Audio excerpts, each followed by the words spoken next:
Bitcoin und der Wert von anderen Kryptowährungen erreicht immer neue Höchststände und da darf natürlich auch der Staat nicht fehlen, der schon frühzeitig hier seine Gier anzeigt und dich besteuern will.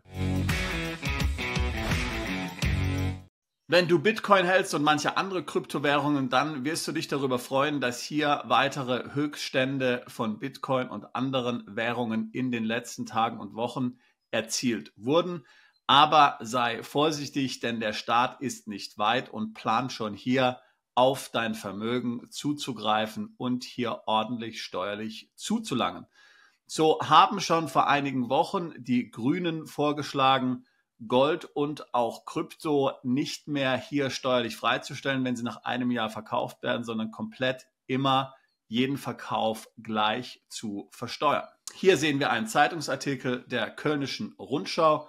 Oberbergische Bundestagsabgeordnete regen Steuern auf alle Gold- und Kryptogewinne an vom 19. Februar 2024. Hier wird geschrieben, die oberbergische Bundestagsabgeordnete Sabine Grützmacher, Bündnis 90 Die Grünen, ist Mitglied im Finanz- und im Digitalausschuss. Sie hat sich gegenüber dem deutschsprachigen Bitcoin- und Blockchain-Medium BTC Echo für eine Abschaffung von Steuerprivilegien nach einjähriger Haltedauer von Edelmetallen und Kryptowährungen geäußert und damit unter Anlegern für Unmut gesorgt.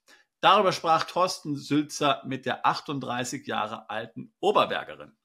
Frau Grützmacher, in Deutschland kann man Edelmetalle wie Gold und auch Kryptowährungen wie Bitcoin nach einem Jahr Haltedauer mit Gewinn verkaufen und muss den Gewinn dann nicht versteuern.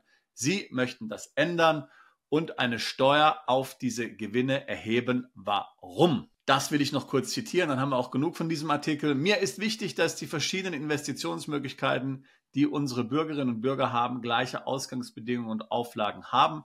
Steuerliche Vor- und Nachteile sollen meiner Meinung nach für alle Investitionsmöglichkeiten möglichst einheitlich sein. So verstehe ich auch die Formulierung zum Level Playing Field im Koalitionsvertrag.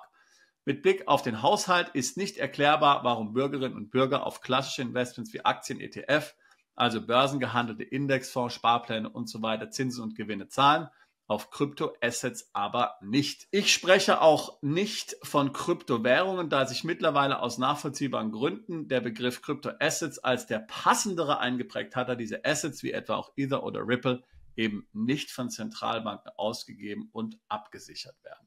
So, also wie du siehst, die Grünen sind hier schon heftig dabei zu debattieren, dass Kryptogewinne und natürlich auch Gewinne aus anderen Edelmetallen alsbald hier unbeschränkt besteuert werden müssen. Das ist auch nicht zu verwundern, denn der Staat ist ja finanziell in einer bedrängenden Situation und muss natürlich dort handeln und hier neue Töpfe finden, in die er hineinlangen kann, um hier weitere Gelder zu generieren, um den Sozialstaat und andere Verpflichtungen weiter zu finanzieren.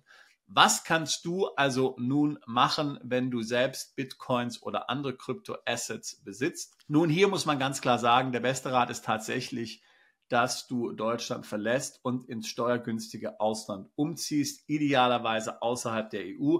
Warum außerhalb der EU? Nun, du hast wahrscheinlich gehört, dass Mitte Januar EU-Parlament und EU-Ministerrat sich darauf geeinigt haben, umfassende Maßnahmen angeblich zur Geldwäschereibekämpfung hier umzusetzen.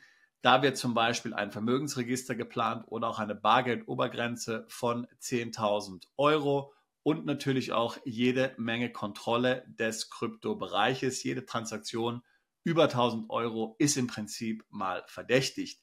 Meiner Meinung nach ist das hier alles eine groß angelegte Aktion, um in Zukunft Vermögen hier einheitlich in der EU besteuern zu können und darauf zugreifen zu können.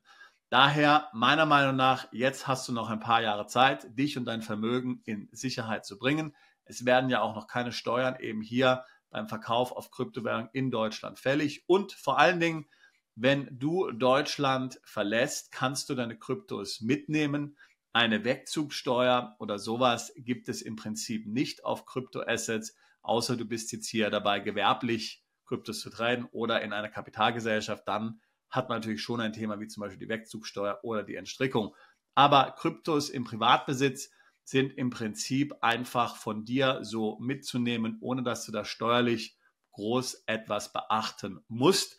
Hier muss ich eine Klammer aufmachen. Wir haben ein Video vor kurzem dazu gemacht zum Thema Kryptoassets, Umzug ins Ausland und die erweitert beschränkte Steuerpflicht, wo du im Grunde als deutscher Staatsbürger noch 10 Jahre lang nach dem Wegzug ins Ausland gegebenenfalls darauf achten musst, wie du Kryptoassets verkaufst. Hier geht es insbesondere um den Wegzug in Niedrigsteuerländer oder auch ein Dasein als Digital Nomaden oder Perpetual Traveler, Klammer zu. Aber ansonsten generell, insbesondere wenn du jetzt innerhalb der EU umziehst oder auch in ein Land, mit dem Deutschland ein Doppelbesteuerungsabkommen hat, dann gibt es letztlich diese Probleme nicht. Jetzt habe ich gerade eben hier vom Umzug innerhalb der EU gesprochen und habe aber davor gesagt, dass man innerhalb der EU besser nicht umziehen sollte im Hinblick eben auf das Vermögensregister. Lass mich hier ganz klar sein. Grundsätzlich halte ich es für am wichtigsten, dass du Deutschland verlässt, insbesondere jetzt auch im Hinblick auf die Situation hier mit den Kryptoassets und was die Grünen so vorschlagen wollen. Sie sind ja immerhin jetzt hier Regierungspartei. Das ist also im ersten Schritt das Wichtigste. Im zweiten Schritt muss man dann tatsächlich sehen, wie sich die Situation hinsichtlich Vermögensregister und so weiter entwickelt. Und dann kann es auf jeden Fall sein, dass man eben hier möglicherweise die EU verlassen muss. Man weiß ja noch nicht genau, wie das Ganze dann umgesetzt wird. Also kann ich zum Beispiel sagen, ich halte Vermögen im Nicht-EU-Ausland und dieses muss dann nicht ins Vermögensregister übernommen werden. Ich denke nicht, dass es der Fall ist, aber ich sage es einfach mal so, hypothetisch könnte ja eine Fragestellung sein. Hier muss also geprüft werden, letztlich, was dort kommt. Hier müssen wir beobachten, wie das Ganze hier in den einzelnen Ländern in der EU umgesetzt wird. Also, wenn du im ersten Schritt jetzt auch innerhalb der EU umziehen willst, dann ist das sicherlich eine zu empfehlende Lösung, wenn es sich um einen steuergünstigen Staat handelt. Und danach dann eben muss man dann nochmal möglicherweise sehen, dass man generell die EU verlässt. Was sind nun mögliche Länder, die hier Kryptoeinkünfte besonders günstig versteuern oder idealerweise gar nicht besteuern? Nun, aus meiner Sicht kommen hier die folgenden 5 Länder in Frage. Ich nenne dir 2 Länder innerhalb der EU und 3 Länder außerhalb der EU. Also zunächst mal innerhalb der EU. Vorteilhaft sind zum Beispiel Malta oder Irland. Es kommt, wie gesagt, nochmal darauf an, was du auch sonst noch für Einkünfte hast. Aber Kryptoeinkünfte sind dort komplett steuerfrei, unter der Annahme, dass diese Einkünfte keinen Bezug haben zu deinem Wohnsitzstaat. Also mal angenommen, du wohnst in Irland, dann darfst du natürlich keinen irischen Exchange, keine irische Krypto-Plattform verwenden, sondern es muss alles außerhalb Irland sein. Das Gleiche gilt auch für Malta, keine maltesische Plattform verwenden, dann ist dort ebenfalls alles komplett steuerfrei. Wir reden hier, wie gesagt, immer von Privatverkäufen. Wenn du hauptberuflich mit Krypto tradest oder gewerblich, möglicherweise schwierig, ja, dann ist die Frage, was ist die Abgrenzung? Das ist eine komplett andere Diskussion, das können wir dann gerne mal in einem Beratungsgespräch klären, aber grundsätzlich hier Einnahmen aus privat gehaltenen Kryptoassets, sei es jetzt Verkauf oder auch Staking, Lending und so weiter, in diesem Fall alles komplett steuerfrei. Ich erwähne hier Zypern übrigens ganz bewusst nicht. Zypern hat gegenüber Malta und Irland den Nachteil, dass du dort deine ausländischen Einkünfte aufdecken musst, auch wenn du sie dann möglicherweise nicht versteuern musst. Aber grundsätzlich ist es eben so bei Zypern, wenn du jetzt zum Beispiel Kryptos verkauft hast, musst du das in der Steuererklärung nennen und musst dann rechtfertigen, dass du diese Kryptos hier als Privatverkäufe und nicht gewerblich hier verkauft hast. Das kann ein Problem werden, wenn jetzt diese Kryptoeinkünfte deine Haupteinnahmen sind. In Ländern wie Irland und Malta musst du diese Verkäufe gar nicht in der Steuererklärung nennen. Das heißt, eine Steuerbehörde kann dich auch gar nicht danach fragen, weil sie nichts davon weiß. Hast du natürlich eine umfangreiche Steuerprüfung dann schon, okay. Aber jetzt grundsätzlich hier ist das in diesen beiden Ländern nicht erforderlich. Außerhalb der EU kann man folgende 3 Länder empfehlen. Ganz klar die Vereinigten Arabischen Emirate, hauptsächlich hier zum Beispiel Dubai, auch wenn hier eine Körperschaftssteuer bzw. Gewinnsteuer vor kurzem eingeführt wurde in Höhe von 9%, sind natürlich sämtliche Privateinnahmen inklusive Kapitaleinkünfte und auch Kryptoeinkünfte weiterhin komplett steuerfrei. Ein sehr attraktives Land, ein sehr schönes Land. Dort kann man es aushalten. Dort wärst du also steuerlich sehr gut gestellt. Ein weiteres mögliches Wohnsitzland im Nicht-EU-Ausland ist Thailand. Auch wenn in Thailand vor kurzem die Steuergesetzgebung geändert wurde, sodass jetzt Auslandseinkünfte, die nach Thailand überwiesen wurden, dort steuerpflichtig sind generell alle Auslandseinkünfte nach wie vor steuerfrei. Es gibt verschiedene Visa, die du in Thailand nutzen kannst. Nutzt du zum Beispiel das Long-Term Resident Visa in Thailand, dann sind auch nach wie vor alle nach Thailand eingeführten Auslandseinkünfte steuerfrei, mit dem Elite-Visum allerdings nicht. Ja. Das hieße konkret, dass du deine Kryptos halten, steuerfrei verkaufen kannst, aber du darfst die damit generierten Einkünfte eben nicht nach Thailand ausschütten, sondern müsstest sonst da auch Steuern bezahlen. Das gleiche gilt übrigens auch für Irland und Malta, muss man ganz klar sagen. Also das heißt, hier hast du eine ähnliche Regelung, aber die meisten können eben dann damit leben und einen Teil der Kryptos, die sie zum Leben brauchen, ins Land bringen. Das wird dann eben versteuert oder von erspartem Leben, dann kommt natürlich ja auch keine Steuer dann zusammen. Als drittes Land möchte ich dir Costa Rica nennen in Lateinamerika. In Costa Rica ist dann eben auch alles steuerfrei, was keinen Bezug zu Costa Rica hat, was sich im Ausland abspielt. Das heißt auch hier deine Kryptoeinkünfte komplett steuerfrei.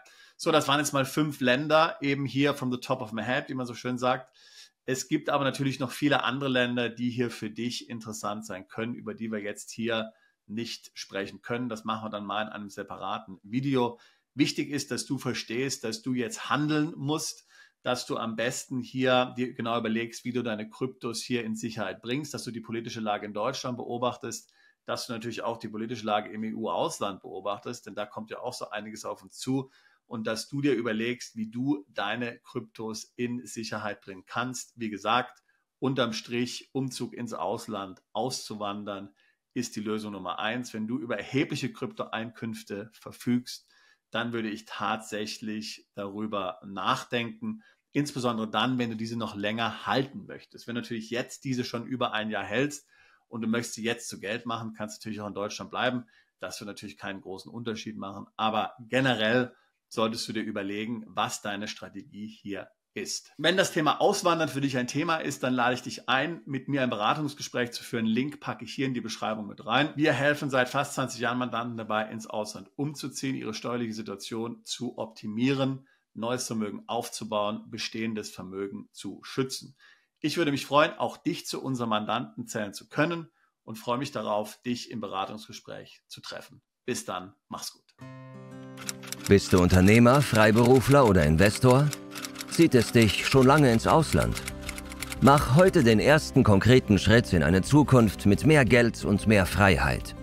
Buche ein Beratungsgespräch mit Sebastian und seinen Kollegen. Unsere Kanzlei unterstützt Mandanten wie dich dabei, deine Steuerlast legal zu reduzieren, Vermögen aufzubauen und zu schützen und deine persönliche Freiheit zu maximieren. Profitiere jetzt von unserem Fachwissen und unserem Netzwerk. Gehe zu mandatierung.com und werde Mandant unserer Kanzlei.